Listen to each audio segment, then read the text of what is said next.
열차가 다리를 지원하여 작은 탐사 여동생에게 개차를 진행하였는데 작은 탐사 여동생은 오히려 스스로 전화를 걸며 조금도 움직이지 않았다. 몇 번의 재촉을 한 후 노점 여동생은 표를 꺼냈지만 또 무한한 다리로 그녀의 가슴을 무시하여 눈으로 돌아보자 갑자기 주위에서 이상한 눈빛이 쏟아졌다.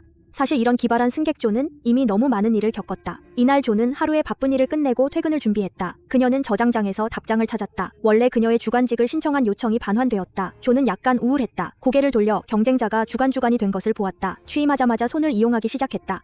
다리에 신발을 신고 동부로 가는 열차를 따라가기 위해 야근을 하게 했다. 동시에 감독관은 지난 6주 동안 어떤 승객도 처벌하지 않았기 때문에 소심하고 비겁한 사람이라고 조롱했다. 하시모토는 이번 야근을 거절하고 싶었지만 옆에서 마음에 드는 여동생 린다도 이번 열차에 조와 저도 모르게 승낙하려는 것을 보았다.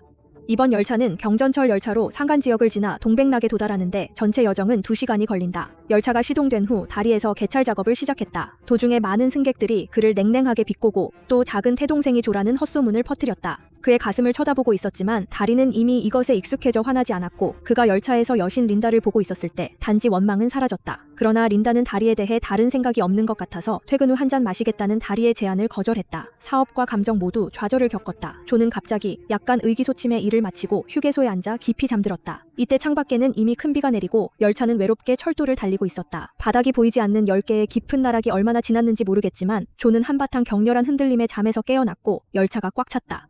승객들은 모두 흔들렸다. 열차 기사는 그들이 무언가를 부딪혔을 수 있으니 차에서 내려 검사해야 하니 승객들은 인내심을 가지고 기다려달라고 말했다. 기사는 손전등을 들고 차에서 내려 살펴보았는데 바퀴 밑에 뜻밖에도 막다른 길이 있는 것을 발견하였다. 그는 마침 열차의 컨베이어 벨트를 파괴하여 열차가 시동을 걸지 못하게 하였다. 기사는 막다른 길을 끌어내어 다시 수리하려고 하였다. 그러나 이것은 오랜 시간이 걸릴 운명이었다. 이때 차에 타고 있던 승객들도 초조해 마지 않았다. 조는 승객들을 달래면서 그들의 욕을 받았다. 차의 문제를 처리한 후 오히려 시종기사와 연락할 수 없다는 것을 알게 되었다. 원래 기사였다. 고장을 처리할 때 뒤에 숲을 속에서 이상한 소리가 들렸고 그는 가서 알아보려고 했지만 안에서 뛰쳐나온 신비한 괴물에 의해 죽었다. 이때 열차의 사람들은 아직 위험이 임박했다는 것을 몰랐고 시종기사와 연락이 닿지 않고 운전실 문을 열고 그리고 고개를 내려가 살펴보았다. 다만 그는 여러 번 부르지만 여전히 기사의 움직임이 없었다. 그들은 신비한 괴물이 숲을 속에서 그들을 응시하고 있다는 것을 몰랐다. 조와 린다는 역에 도움을 요청하려고 했지만 산악지대에 있기 때문에 신호가 10분 미약해서 그는 단지 짧은 메시지만 들었고 구조는 4시간 후에야 가능했다. 도착했을 때 승객들은 이 소식을 듣고 모두 10분 분노했다. 그들은 원래 2시간이면 역에 도착할 계획이었는데 지금은 오히려 2배로 연장해야 한다. 승객들은 다리가 도대체 무슨 일인지 물었고 어쩔 수 없이 조는 승객들에게 운전자가 실종되었다는 진실을 말할 수밖에 없었다. 이 일을 알게 된 후 승객들은 더욱 조급해서 그들의 소리에 발이 어지러워졌다. 바로 이때 양복을 입은 승객 데이비드는 차에서 내려 11번 길을 타자고 제안했다. 몇 마일만 걸으면 휴대전화 신호를 받을 수 있을 것이다. 이 문제는 많은 승객들의 칭찬을 받았지만 조는 위험할수록 생각했다. 월은 위험을 피하기 위해 차에 남아야 했다. 그리고 그렇게 하면 다리는 반드시 그의 직장을 잃을 것이다. 다만 승객들의 부탁에 조는 결국 문을 열었다. 승객들이 계속해서 차에서 내려 레일을 따라 앞으로 나아갔는데 하시모토는 길에서 린다도와 이야기를 나누려고 했지만 승객 데이비드가 먼저 올랐다. 분명히 린다는 데이비드에 대해 약간의 호감을 가지고 있었다. 처음에는 사람들은 이 모험에 대해 약간 흥분했다. 그들은 숲을 속의 소리를 듣고 야생 사슴인지 무엇인지 추측하고 있었지만 곧 그들은 현실의 잔혹함을 깨달았다. 조와 린다가 조사하러 갔을 때 한눈에 보았다. 대부분의 시체를 뜯어먹은 것은 분명히 근처에 매우 위험한 존재가 있었고 다리는 승객들을 차의 뒤로 불렀고 공포스러운 포함 소리도 점점 가까워지고 사람들은 힘차게 도망쳤지만 한 노부부는 거동이 불편해서 뒤에 떨어졌다. 두 사람이 차문에 도착하여 객차에 들어가려고 했을 때 할머니의 다리는 괴물에게 물렸다. 다행히 모두가 힘차게 늘어서 할머니를 구했다. 다만 그녀의 다리는 이미 피가 흐려졌다. 나머지는 차 밖을 보았다. 사라졌다. 지금 그들은 열차 속에 갇혀 위험이 언제든 찾아올 수 있다. 조는 서둘러 운전실로 가서 구조를 불렀지만 신호 문제인지 역의 사람들이 이미 퇴근했는지 아무런 대답도 없었다. 이때 한 자동차 수리공 작은 오빠가 계기판을 보고 열차의 고장을 확인했다. 만약 고장을 고치지 못한다면 그들은 틀림없이 여기를 떠날 수 없을 것이다. 객차 안의 사람들은 놀랐다. 노여자의 다리는 치료가 급히 필요했지만 그들은 어쩔 수 없었다. 어떤 사람들은 밖에 괴물이 곰일 수도 있다고 생각하고 어떤 사람들은 늑대일 것이라고 생각하지만 한 학자 승객은 몇 세기 동안 말했다. 이 숲에는 곰강 늑대가 출몰하지 않았다. 이때 할머니는 그 괴물이 한 사람에 가깝다고 말했다. 사람들은 모두 이것이 할머니가 피를 너무 많이 잃고 헛소리를 하는 것일 것이라고 생각했지만 마음속의 두려움은 오히려 깊어지고 있었다. 바로 그때 다른 객차에서 기괴한 소리가 들려왔다. 모두들 10분 긴장했다. 데이비드와 손전등을 들고 조심스럽게 살펴보러 갔다. 결국 한 뚱뚱한 집의 승객이 화장실에서 일으킨 움직임을 발견했다. 알고 보니 그는 실수로 화장실에 잠겨 있었다. 그래서 그의 역을 놓쳤다. 잠시 조용한 후 그들은 괴물이 이미 멀어졌다고 생각했다. 그러나 이것은 단지 그들의 환상일 뿐이다. 곧 열차 문이 열렸다. 충돌을 받기 시작하자 모두들 다시 긴장하기 시작했다. 바로 그때 열차 안에서 핸드폰 벨소리가 들려왔다. 뜻밖에도 누군가의 핸드폰이 밖에 신호를 받을 수 있었다. 이 사람은 바로 그 꼬마 탐사 여동생이 전화를 연결한 후 무륜차와 자신의 처지를 이야기하기 시작했다. 바로 그들의 위치와 구조를 요청해야 하는 정보는 말하지 않았다. 많은 사람들이 시점을 보고 교차했다. 데이비드는 핸드폰을 빼앗아 도움을 요청하려고 했는데 작은 여동생은 오히려 한 걸음 뒤로 물러났다. 바로 그때 차 창밖의 괴물이 소리를 듣고 바로 차 창문을 깨뜨렸다.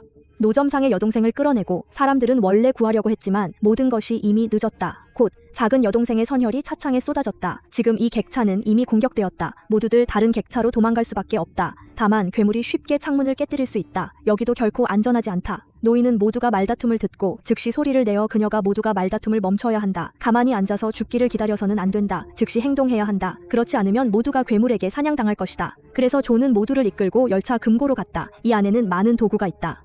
도끼와 망치를 뚫는 것은 모르지만 여기가 인테리어 회사인 줄 알았는데 전용차 승객들은 잇따라 도구를 들고 열차에 긴급히 돌보고 각종 나무 판자 철조망을 타고 나서 마침내 모두에게 약간의 안정감을 가져다 주었다. 그러나 이것은 완전한 차량 판매의 물자가 10점 부족한 것은 아니다.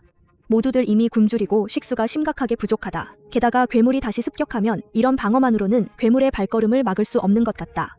데이비드는 조를 옆으로 끌어당겼는데 그는 현재 열차에 타고 있는 사람들은 모두 늙고 약하고 병든 사람들이며 아무런 전투력도 없으며 그들은 희생될 운명이라고 생각했다. 만약 괴물이 다시 공격한다면 그들은 이 사람들을 제물로 삼아 두 사람의 시간을 벌게 할 수 있다. 그는 조가 그때 문을 열어 괴물이 먹잇감을 선택하도록 유도할 수 있기를 바란다. 조는 이 말을 듣고 즉시 입장을 밝히지 않았고 바로 이때 물린 늙은 상태가 점점 심각해지고 늙은 피가 뿜어져 나왔고 뜻밖에도 이빨이 빠졌다. 이것은 분명히 정상적인 현상이 아니었다. 데이비드는 할머니가 이미 위험한 사람이 되었다고 느꼈다. 모두들 일곱입으로 조를 벌였으나 객차 안에 한 사람이 빠진 것을 발견했다. 차에 탄 후 마음대로 먹고 마시던 그 뚱뚱한 집이 없어졌다. 조는 옆 객차의 화장실에 가서 큰 사람을 찾기로 결정했다. 문을 열면 괴물에게 기회를 줄 것을 두려워서 조에게 1분만 시간을 주었다. 뚱뚱한 집은 확실히 화장실에 있었지만 그는 분출을 마치고 화장실 문이 갑자기 열리지 않고 안에 불빛이 미친 듯이 깜박이기 시작했고 기괴한 움직임이 근처에 나타났다. 뚱뚱한 집은 10분 당황했다. 조전은 밖에서 열쇠로 문을 열려고 했다. 그러나 조가 문을 열기도 전에 괴물이 화장실 천장에서 뛰어나와 뚱뚱한 집을 다리로 데려갔다. 뚫린 문을 통해 뚱뚱한 집과 괴물의 모습을 보았다. 그녀는 객차로 돌아가려고 했다. 뜻밖에도 객차 문은 이미 데이비드에 의해 봉쇄되었다. 돌아갈 수 없는 괴물이 뚱뚱한 집을 처리하고 그를 공격하려고 다행히 열차에 타고 있는 사람들이 다리를 넣었고 그러나 괴물은 10점 사나웠고 간단한 철문은 괴물을 막을 수 없었다. 사람들은 처음으로 괴물의 진정한 모습을 분명히 보았다. 그것은 마치 사람과 늑대가 몸을 부수는 괴물처럼 보였다. 그는 다리를 향해 구취를 뿜어냈다. 다행히 린다는 쇠기로 괴물을 찔러 괴물의 주의를 끌었다. 다만 린다는 괴물의 강함을 과소평가했다. 결정적인 순간에 모두 사람들은 피를 자극하고 여러분 당신은 나를 때리고 괴물을 쓰러뜨리고 조는 여신이 괴롭힘을 당하는 것을 보고 반응하여 괴물을 공격하고 결국 안경을 쓴 학자가 폭발하여 도끼를 들고 쓰러진 괴물을 베고 마침내 공포의 괴물을 소멸시켰다. 이때 사람들은 마침내 눈앞의 늑대 인간을 자세히 관찰할 수 있다. 그는 분명히 사람과 늑대의 결합체이다. 그러나 이상하게도 그의 손에는 반지를 끼고 있다. 아마도 그는 오래전의 인간이었다. 다만 왜 늑대 인간이 감염되었는지 모르겠다. 이 생각을 하며 사람들은 급히 물린 할머니를 바라보았다. 만약 정말 어떤 감염된 할머니라면 아내도 늑대 인간으로 변할 가능성이 높다. 바로 이때 노인도 오래전 한 사고에 대해 말했다. 당시 급행열차가 근처 어딘가에서 탈선하여 연락이 끊겼다. 사람들이 열차를 찾았을 때 아내는 잔다리만 부러졌고 몇몇 사람들은 완전히 사라졌다. 노인의 말이 막 끝나자마자 할머니가 이상한 모습을 보였고 마치 늑대 인간이 될 것 같았다. 데이비드는 그것을 보고 즉시 도끼를 찾아 할머니를 해결하려고 했지만 할머니는 아내를 사랑하는 마음이 간절히 많은 사람들을 막았고 할머니가 아직 전기가 있을지도 모른다고 생각하여 잇따라 반대했다.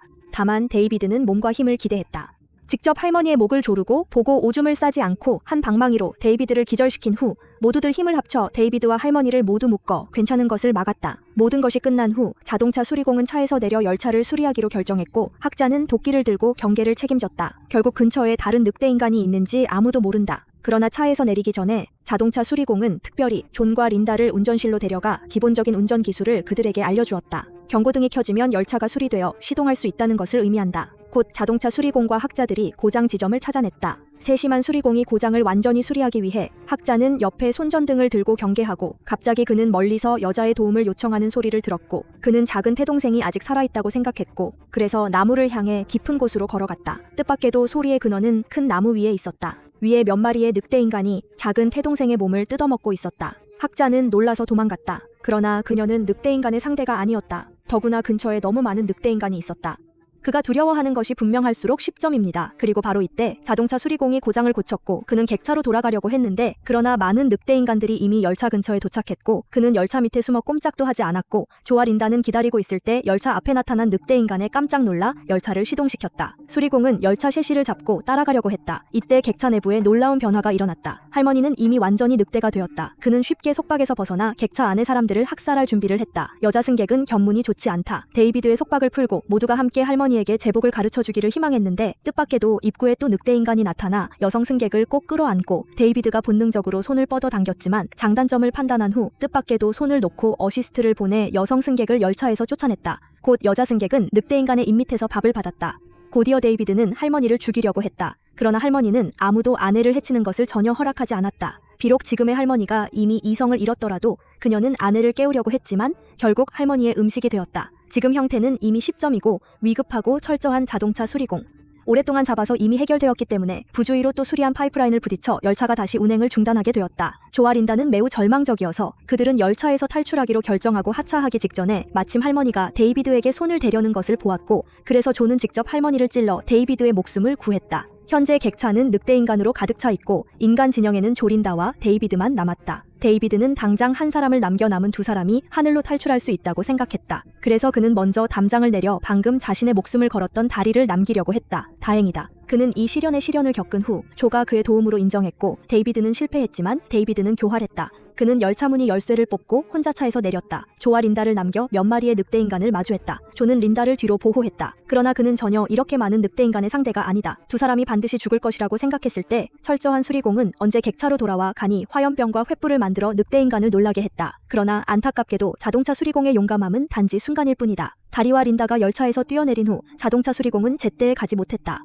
늑대인간에게 끌려갔고 조와 린다는 조금도 망설이지 않았다. 두 사람은 미친 듯이 숲을 누비고 있었다. 주변에는 늑대인간의 낮은 포함 소리가 도처에 있었다. 조는 이대로 도망가기 어렵다는 것을 알고 있었다. 그래서 그녀는 세게 키스했다. 린다는 그녀를 밀어냈다. 그녀는 이미 남아 늑대인간의 발걸음을 늦추기로 결정했다. 린다는 울면서 뛰었고 조는 늑대인간에게 둘러싸여 늑대인간과 사투를 벌였지만 결국 두 주먹으로 내 손으로 목숨을 잃었고 열차 전체에서 린다만이 낭패스럽게 역으로 돌아왔다. 데이비드는 비록 먼저 뛰었지만 길을 잃어서 계속 숲을 돌아다녔기 때문에 간신히 기다렸다. 날이 밝으면 숲에서 나오는 길을 찾았지만 오히려 이미 늑대가 된 다리를 만났다. 그는 이미 늑대인간 형제들을 데리고 여기서 오랫동안 기다렸다.